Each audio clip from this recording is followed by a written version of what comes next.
Diperkirakan langkah lanjutan terhadap Korea Utara akan dibahas secara intensif, sebagaimana pertemuan ini digelar setelah peluncuran rudal balistik antar benua atau ICBM Korea Utara yang dilakukan pada tanggal 24 Maret lalu.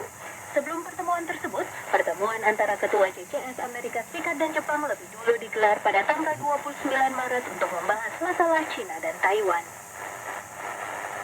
Pemerintah Korea Selatan menyatakan penyesalan mendalam atas langkah pemerintah Jepang yang meloloskan pemeriksaan buku pelajaran untuk sekolah menengah atas yang dinilai memuat fakta sejarah yang tidak benar.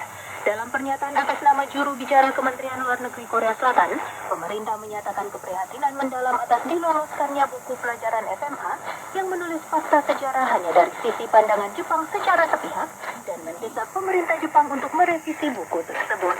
Ditambahkan pula, pemerintah Korea Selatan memprotes keras isi buku pelajaran SMA tersebut yang mengandung klaim sepihak Tokyo atas Pulau Dokdo, yang dinilai oleh pemerintah Korea Selatan sebagai wilayah teritorial Korea Selatan dari segi sejarah, geografis, dan hukum internasional. Pemerintah Korea Selatan juga menyatakan penyesalan atas perubahan penjelasan mengenai masalah wanita, perbudakan syahwat, dan kerja paksa warga Korea, serta mendesak Jepang untuk memberikan pendidikan sejarah dengan refleksi diri dan rasa maaf atas tindakan di masa lalu, sehingga kalangan muda Jepang dapat memiliki pengetahuan sejarah yang benar.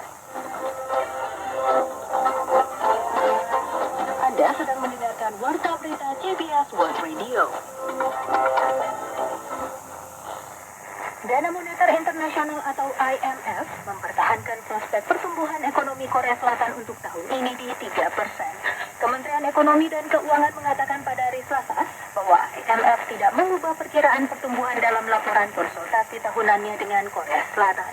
Perkiraan terbaru IMF sama dengan proyeksi yang dibuat pada bulan Januari lalu. Penilaian itu ditegaskan kembali setelah konsultasi tahunan mengenai standar organisasi dengan entitas terkait di negara-negara anggota. IMF melakukan konsultasi dengan pejabat dari Kementerian Keuangan, Bank Sentral Korea, Komisi Jasa Keuangan, dan Layanan Pengawas Keuangan mulai tanggal 11 hingga 25 Januari. Namun demikian, IMF menurunkan prospek pertumbuhan Korea Selatan untuk tahun depan menjadi 2,8%, turun 0,1 persen poin dari perkiraan yang dikeluarkan di bulan Januari.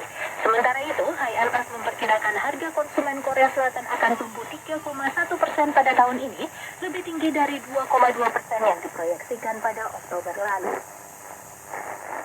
Pemerintah berencana untuk mempercepat konsultasi dengan Amerika Serikat tentang kerangka kerja ekonomi Indo-Pasifik atau IPEF dan mengumpulkan pendapat dari para ahli dalam negeri tentang partisipasi Seoul.